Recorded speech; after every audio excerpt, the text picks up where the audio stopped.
बादब व मुलाहजा में मैं फजल इमाम मलिक। सुनने में बहुत अच्छा लगता है कि क्राइम, करप्शन और कम्युनलिज्म पर हम कोई समझौता नहीं कर सकते। बिहार के मुख्यमंत्री नीतीश कुमार अक्सर सीना ठोक कर ये बातें करते हैं। भाषणों में बहुत अच्छा लगती है उनकी ये बातें। हालांकि जब ये छाती ठोकते हैं, सीना ठोक के ये कहते हैं कि हम 3C यानी करप्शन, कम्युनलिज्म और क्राइम पर समझौता नहीं करेंगे, तो पता नहीं 56 इंच का सीना उनका है या नहीं, लेकिन मजबूती के साथ वो सीना ठोक कर अपनी बातें करते हैं। लेकिन सच तो ये है कि ये बातें सिर्फ भाषणों तक सीमित है। बिहार में अपराध यानी क्राइम का ग्राफ लगातार बढ़ा है और इस कोरोना काल में भी बढ़ा है। और कह सकते हैं कि बिहार की सरकार इन्हें रोकने में नाकाम रही है। नीतीश कुमार के राज में, और फिल्मों की भाषा में बात करें तो तमंचे पर डिस्को खूब हो रहा है और सत्ता की हनक इसके पीछे पूरी ताकत के साथ खड़ी दिखाई दे रही है।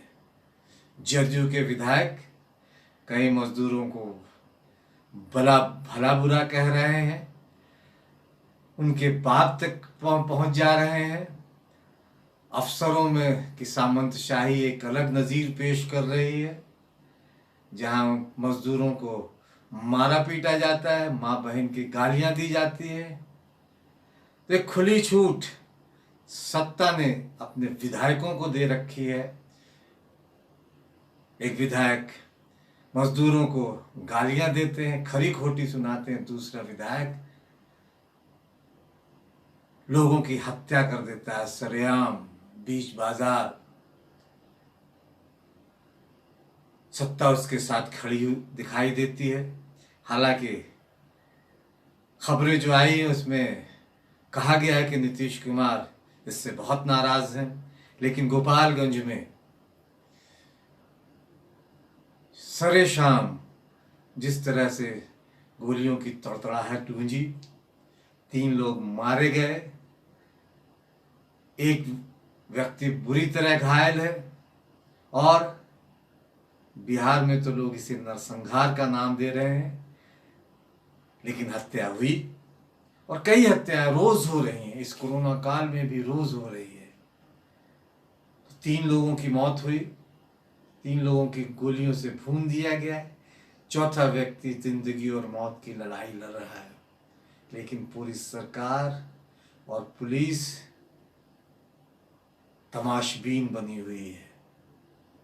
अब ये जाके कहा जा रहा है कि नीतीश कुमार बहुत गुस्से में है, इसे लेकर उन्होंने कार्रवाई करने की बात भी कही है, लेकिन अपने विधायकों पर वो कार्रवाई करते हैं, दिखावा जरूर करते हो, बचाने की हर मुमकिन कोशिश करते रहे हो, पहले भी करते रहे, अब भी करेंगे। दिखावे के लिए जरूर विधायक के भाई और भतीजे की गिरफ्तारी हुई है, लेकिन मुख्य आरोप जिन पे है, जिस व्यक्ति पे लगा है, वो जदयू के विधायक अमरेंद्र पांडे पर लगा है और उस पर संगीन आरोप है। पहले भी लगते रहे हैं, लेकिन पुलिस उनका न पहले कुछ बिगाड़ पाई थी और अब कुछ बिगाड़ पाएगी, लगता तो नहीं है। गोपालगंज के हथुआ थाना क्षेत्र के रूपन चौक गांव में घर के बाहर बैठे जिन लोगों की हत्या हुई, जिन लोग मारे गए, जिन लोगों पर गोलियां चली, वो राष्ट्रीय जनता दल के साथ उनका जुड़ाव था और एक तरह से इसे एक राजनीतिक षड्यंत्र या राजनीतिक हत्या भी माना जा रहा है। तो जो घर के बाहर बैठे हुए लोग थे,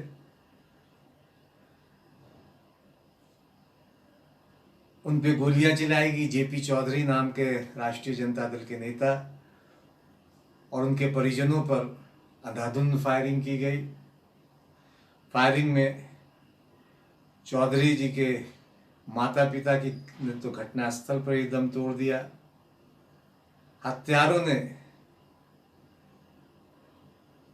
70 साल के महेश चौधरी, उनकी बूढ़ी पत्नी संकेतिया देवी को गोलियों से भूना और लहूलुहान वो गिरे और फिर दम तोड़ दिया। जेपी चौधरी के एक भाई शांतनु चौधरी घटना में गोलीबारी में घायल हो गए थे। वो और जेपी चौधरी दोनों घायल हो गए थे। शांतनु चौधरी का रविवार को पटना के मेडिकल पीएमसीएच में इलाज के दौरान मौत हो गई। और आरजे राजद के नेता जेपी चौधरी की हालत भी बहुत गंभीर और नाजुक बनी हुई है। उन्हें भी, उनका इलाज भी पीएमसीएच में चल रहा है। इस गोलीबारी में घायल जेपी चौधरी और उनके भाई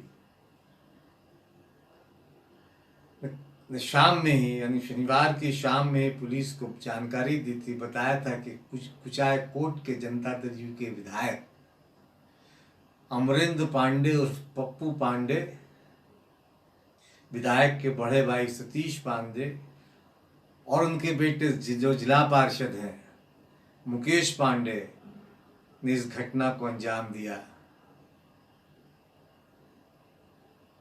घायलों का कहना है कि पप्पू पांडे ने पहले धमकी दी थी, अंजाम भुगतने की बात कही थी और उस धमकी को अब उन्होंने पूरा कर दिखाया। 3 लोगों की हत्या कर दी और एक जेपी चौधरी खुद घायल और हैं, बुरी तरह घायल है। उनकी हालत नाजुक है, जिंदगी और मौत के से जूझ रहे हैं। हालांकि पप्पू पांडे के भाई और भतीजा को तो पुलिस ने गिरफ्तार किया है, लेकिन पप्पू पांडे को अभी भी खुला घूम रहे हैं, छुटा घूम रहे हैं।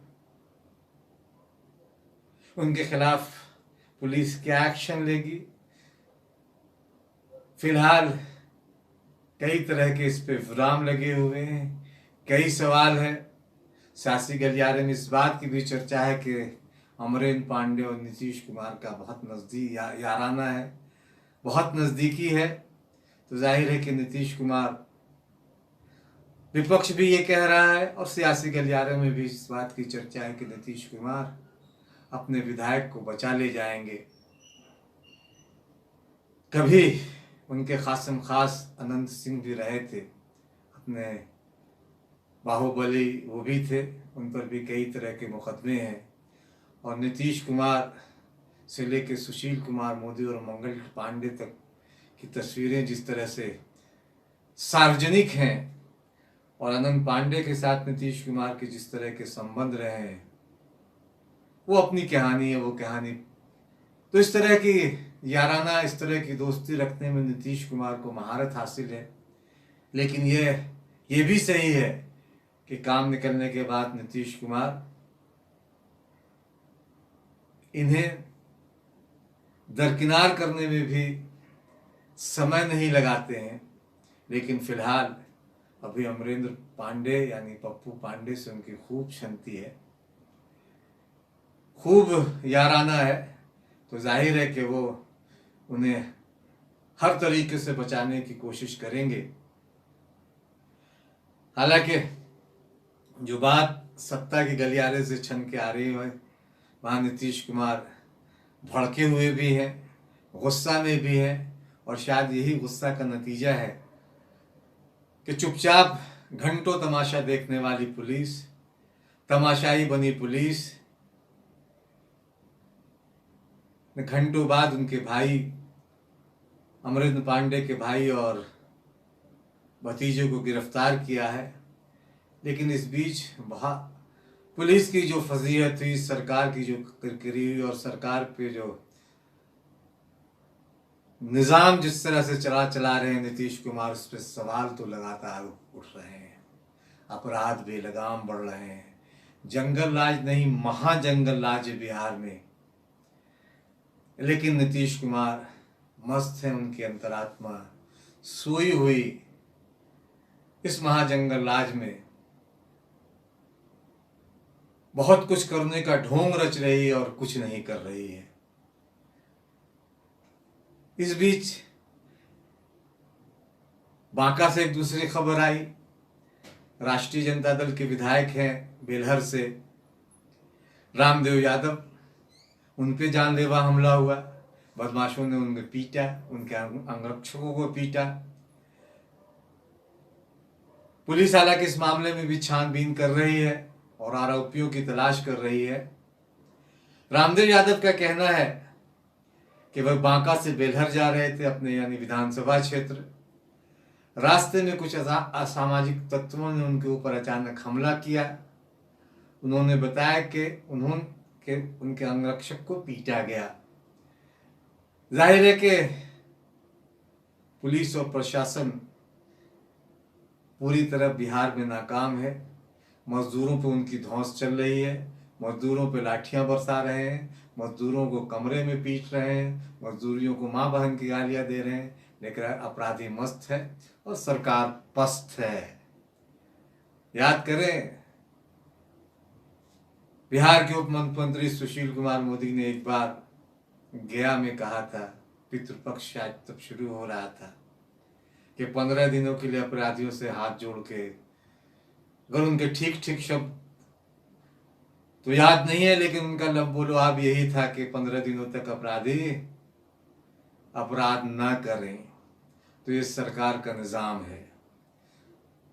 सरकार सिर्फ विपक्ष के साथ अपनी हनक दिखाती है, मजदूरों के साथ दिखाती है, लेकिन अपराधियों के साथ निपटने में सिर्फ भाषणों में सारी बातें सीमित रहती है। भाषणों में भले नीतीश कुमार क्राइम पे लंबी चौड़ी बातें करते हैं, उनके बयान बहादुर बड़ी बड़ी चैनलों पे बैठ के पीठ थपथपाते हैं और नीतीश कुमार को इतिहास पुरुष और विकास पुरुष बताते हैं। लेकिन सच तो यह है कि 15 साल में बिहार आज जहां खड़ा है अपराध से लेके विकास के मामले में, वो शर्मिंदा करने के लिए काफी है। राजद परिवार के नेता के परिवार में जो तेहरी हत्या हुई है, जाहिर है कि इससे विपक्ष तिलमिलाया हुआ है, विपक्ष हमलावर है। राष्ट्रीय जनता दल के नेता तेजस्वी यादव ने इस पर जोरदार हमला नीतीश कुमार पर बोला और कानून व्यवस्था पर सवाल खड़ा किया। तेजस्वी यादव ने कहा कि आपकी पार्टी के विधायक, ट्वीट किया उन्होंने कि आपकी पार्टी के विधायक इस हत्याकांड में शामिल है, उस पर कठोर कार्रवाई करें। तेजस्वी यादव ने कहा कि माननीय नीतीश कुमार जी, हर दिन 5 घंटे चुनावी तैयारियों के बीच अगर कुछ समय मिले तो कृपया सूबे की विधि व्यवस्था पर भी गौर फरमाएंगे। आपके विधायक इस हत्याकांड में सम्मिलित हैं। गोपालगंज में हुए निर्मम हत्याकांड में कठोर से कठोर कार्रवाई की हम उम्मीद करते हैं। तेजस्वी यादव ने ट्वीट तो किया, लेकिन सचमुच क्या नीतीश कुमार कार्रवाई करेंगे? बड़ा सवाल ये है, क्योंकि बिहार अभी अपराधियों का हब हो गई है, अपराधियों की जन्नत हो गई है, अपराधियों की बहार है। अपराध हो रहे हैं, लोग मारे जा रहे हैं, लोगों का गला काटा जा रहा है और सरकार खामोश तमाशाई है। हत्याएं भी हुई, भ्रष्टाचार के मामले भी सामने बिहार में आए और सांप्रदायिकता की प्रकाष्ठा भी। अभी उसी गोपालगंज से जो खबरें आई हैं वो हैरान करने वाली हैं, किस तरह से सांप्रदायिक ताकतों ने गोपालगंज में अपना खेल खेला और मुख्यमंत्री नीतीश कुमार जो सांप्रदायिकता के खिलाफ बड़े प्रहरी होने के बाद जोर शोर से कहते रहे, उठाते रहे, वो खामोश उन शरारती तत्वों को के खिलाफ कार्रवाई करने से अब भी बचते रहे, उनकी पुलिस बचती रही है। इस तेरे हत्याकांड पर सिर्फ राजद ने ही नहीं, राष्ट्रीय लोक समता पार्टी ने भी गहरी पीड़ा जताई और निंदा की है। तो पार्टी के राष्ट्रीय अध्यक्ष उपेंद्र कुशवाहा ने ट्वीट कर कहा कि कितनी हत्याएं होंगी।